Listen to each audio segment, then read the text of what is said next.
और हेलो मेरे भाई लोग, तो कैसे हो तुम सब लोग। तो पिछले एपिसोड में हम लोगों ने देखा था कि रोज एक बहुत ही बढ़िया प्लान बनाता है हेसु को घर जल्दी ले जाने के लिए, ताकि हेसु खुद अपनी आंखों से देख पाए कि मिंचुल उसे धोखा दे रहा है। फिर हेसु घर जाते हुए रोज को देख के सोचती है वो कितना लंबा है, शायद उसके लिए कमरा भी छोटा हो सकता है। क्या उसके जैसे बीमार पर्सन के लिए नीचे झुककर बैठना ठीक होगा। फिर रोज हेसु को देखकर स्माइल करता है। फिर हेसु उसे स्माइल करते हुए देखती है और कहती है, तुम किस बात पर मुस्कुरा रहे हो, तुम्हारा जैसा बड़ा आदमी बीमार हो गया। फिर रोज कहता है, ये बस तुम्हें इतने लंबे समय के बाद देखकर मुझे बहुत खुशी हुई। फिर हेसु कहती है, तुम बहुत अजीब चीजों से खुश हो जाते हो। फिर रोज हंसने लगता है। फिर हेसु कहती है, तो फिर ठीक है, तुम वैसे ही आना जैसे पहले आते थे, मुझे जानबूझकर इग्नोर मत करना। और क्योंकि वो बच्चा जिसे मैं काम के समय जाते और आते टाइम देखता था अब वो मेरे आसपास नहीं है, तो मुझे भी थोड़ा बोर लगता है। रोज उसकी बातों को ध्यान से सुनता और कहता है, तो फिर ठीक है, मैं तुम्हें अब से डेली मिलने आऊंगा। और ये कहते हुए रोज स्माइल करता है और हेसु अपने मन में सोचती है, तुम मुस्कुराते रहो और मैं अपनी नजरें तुम्हारे मासूम और लापरवाह मुस्कुराहट से अपनी नजरें नहीं हटा पा रहा। और ऐसे ही बातें करते हुए वो लोग घर तक पहुंच जाते हैं और हेसु कहते हैं, हम लोग पहुंच गए। फिर वो लोग सीढ़ी से उतर के रूम की तरफ जा रहे थे और रोज उसके पीछे से सोच रहा था,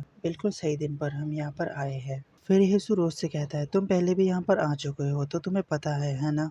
और ये थोड़ा पुराना और थोड़ा ठंडा लगता है, लेकिन मुझे लगता है कि ये तुम्हें घर भेजने से ज्यादा बेहतर है, इसीलिए अंदर आ जाओ, दवा ले लो और थोड़ी देर आराम कर लो। जब हेसु घर की तरफ आगे बढ़ रही थी तभी वो एक अजीब चीज नोटिस करती है। वो देखती है कि घर का लाइट ऑन था। फिर वो सोचती है, घर का लाइट अभी ऑन क्यों है। फिर जब ये लोग पास पहुंच जाते हैं, अंदर जो कार्यक्रम हो रहा था उनकी आवाज इन्हें साफ साफ सुनाई देती है। फिर हेसु कांपते हुए गेट को खोलने के लिए अपने हाथ को आगे बढ़ाती है।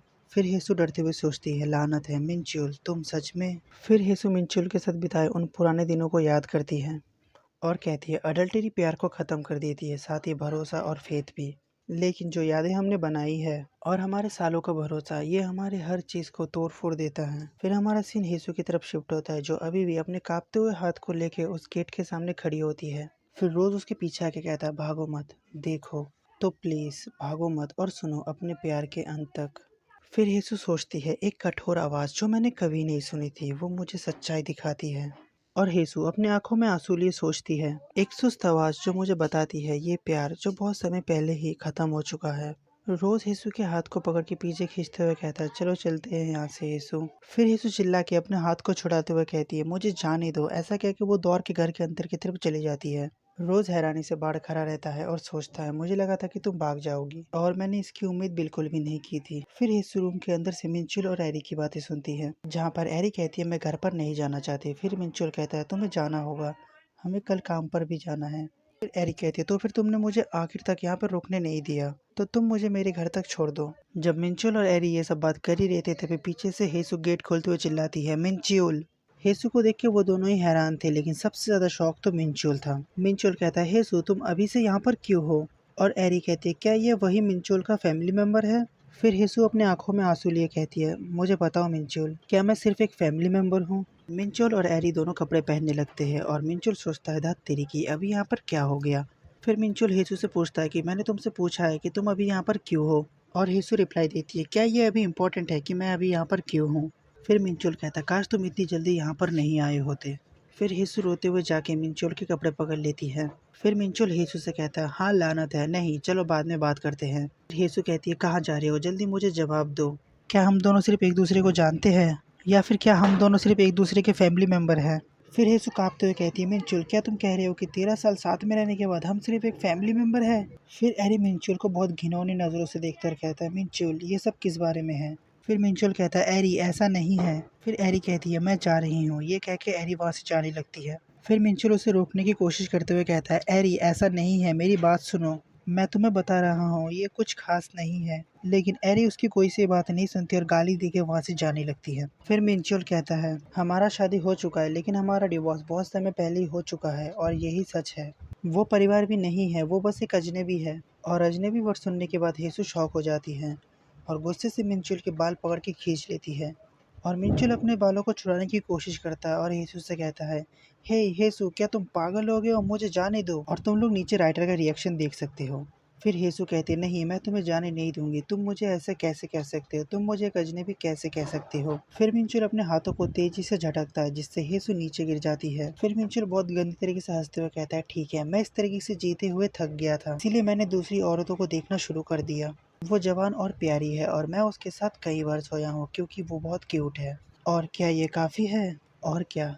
क्या तुम ब्रेकअप करना चाहते हो या कुछ और अगर तुम कर सकते हो तो आगे बढ़ो।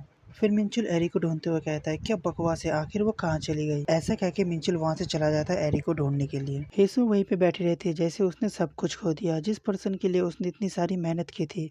अभी वो पर्सन उसे अजनबी बोल के किसी और लड़की के साथ जा रहा है। तभी उसकी नज़र उस टूटे हुए बोतल की तरफ पड़ती है जिसमें हेसु ने एक गुलाब का फूल रखा था। फिर हेसु कांपते हुए हाथों से अपनी छाती को पकड़ के तेजी से रोने लगती है अपने पुराने दिनों को याद करके। फिर मिंचुल बाहर आके एरी को बुलाता है, एरी रुको। फिर एरी रिप्लाई करती है, मेरे से दूर रहो। फिर मिंचुल कहता है, ऐसा मत कहो, अगर ये बात काम की जगह पर फैल गई तो ये अच्छा नहीं होगा, और चलो इस पर बात करते हैं। मैंने इसे छुपाया क्योंकि मुझे लगा कि अगर तुम्हें पता चला कि मेरा डिवोर्स हो गया है तो शायद तुम मुझे नापसंद करते और मुझे इसके लिए माफ कर दो। और हम देखते हैं कि रोज पीछे से इन दोनों के ऊपर नजर रख रहा था। फिर मिंचुल एरी से कहता है, लेकिन मैं तुम्हारे लिए सिंसियर था। फिर एरी रिप्लाई करती है, क्या कोई ईमानदार पर्सन अपनी डिवोर्स पत्नी के साथ रहता है? वो मुझसे ऑब्सेस्ड है, तुमने देखा होगा कि वो कैसे कंपनी में आती थी और वो सब कुछ। फिर रोज सोचता है, जैसा कि उम्मीद थी, क्या मुझे इसे मार ही देना चाहिए? एक आदमी जो बिना किसी बंधन के हेसु को हिलाता और कंट्रोल करता है, वो आदमी जिसने इसकी लाइफ को सूखा और घिसा हुआ बना दिया। फिर रोज कहता है, नहीं मैं ऐसा नहीं कर सकता, ये इतनी आसानी से खत्म नहीं हो सकता। मैं इस पर बिना दया दिखाए बहुत धीरे धीरे बहुत ही क्रूर तरीके से पनिश करूंगा। फिर रोज थोड़ी देर पहले की बात सोचता और कहता है, तुम नहीं जानते कि तुम जिस रास्ते पर चल रहे थे उसे देखकर मैं अंदर ही अंदर कितना हंस रहा था, कि तुम जो हमेशा उसके पीछे भागती रहती थी अपने आदमी की गंदे और घिनौने रहस्य का पता लगाओगे और सिर्फ आज ही आखिरकार तुम उसे त्याग दोगी। लेकिन मेरे दिल में दर्द हुआ, ये उस रिश्ते का बर्बादी था जिसे मैं बहुत समय से चाहता था। तुम्हें गिरते हुए देखकर ऐसा लगा जैसे मेरे दिल पर बहुत सारे चोट लग गए हो। मैं इसे सुनना नहीं चाहता था लेकिन ये आता रहा, तुम्हारी रोने की आवाज मेरे कानों में गूंजती रही। फिर रोज येसु के घर में जाते हुए मन में सोचता है, मुझे बताओ तुम क्या चाहते हो, अगर ये तुम हो तो मैं कुछ भी सुनूंगा। फिर रोज पुरानी यादों को सोचते हुए कहता है, अगर तुम्हें कुछ चाहिए तो मैं तुम्हें दे दूंगा, अगर तुम कुछ करना चाहते हो तो मैं भी तुम्हारे साथ करूंगा, और अगर तुम किसी जगह पर जाना चाहते हो तो मैं तुम्हें ले जाऊंगा, और अगर तुम मुझे किसी को मारने के लिए कहोगे तो फिर मैं उसे करूंगा। लेकिन तुम्हें ये पसंद नहीं आएगा। तुम जो उस व्यक्ति को नफरत या श्राप नहीं दे सकते जिसने तुम्हें ऐसा बनाया है, तुम जो अपने अंदर का हिस्सा इतना जला लिया है कि कोई भी कोना बचा नहीं है, और मुझसे कुछ भी इच्छा मत करो। फिर रोज यीशु के बगल में बैठते हुए अपने मन में ही कहता है, सो ऐसा लग रहा है कि मैं तुम्हारे पीठ को देख रहा हूँ और तुम बस उसी को घूर रहे हो। फिर रोज यीशु के बालों को ठीक करते हुए सोचता है, इस टाइम पर मैं कुछ भी करने में असमर्थ हूँ। तुम्हारे प्यार की वजह से मेरे हाथ पैर बंधे हुए हैं, ऐसा लग रहा है जैसे गला घोटकर घसीटा जा रहा है। फिर रोज कहता है, मेरा पहला प्यार, ऐसा क्या है जो इसे इतना अच्छा बनाता है भले ही ये ऐसा दिखता है। फिर रोज यीशु से कहता है, रोना बंद करो, अगर तुम ऐसी ही रोती रहोगी तो तुम्हारी आंखें दुखेंगी और गला खराब हो जाएगा। आपके पास पहले से ही बहुत काम है, और अगर आप इस तरीके से बीमार पड़ गए। रोज ये कह ही रहा था तभी यीशु ज्यादा रोने की वजह से रोज के बाहों में बेहोश हो जाती है, और तुम लोग रोज का रिएक्शन देख सकते हो। तो चलो भाई लोग, अभी इस पार्ट को यहीं पे ख़त्म कर देते हैं। और हाँ, ये वाला पार्ट थोड़ा छोटा है, लेकिन आज अगर मैंने इस वीडियो को अपलोड नहीं किया होता ना तो मुझे नहीं पता तुम लोग मेरे साथ क्या करते। मैं कोई बहाना नहीं दूंगा यार, मुझे लगा था कि मेरे पास पूरा दिन है तो मैं 10 या 12 मिनट का वीडियो तो बना के अपलोड कर ही सकता हूँ, लेकिन मुझसे नहीं हुआ। तो यार अपना छोटा भाई समझ के यार माफ़ कर देना। तो अभी के लिए मिलते हैं नेक्स्ट वीडियो में, तब तक के लिए bye bye, ta-ta and sayonara.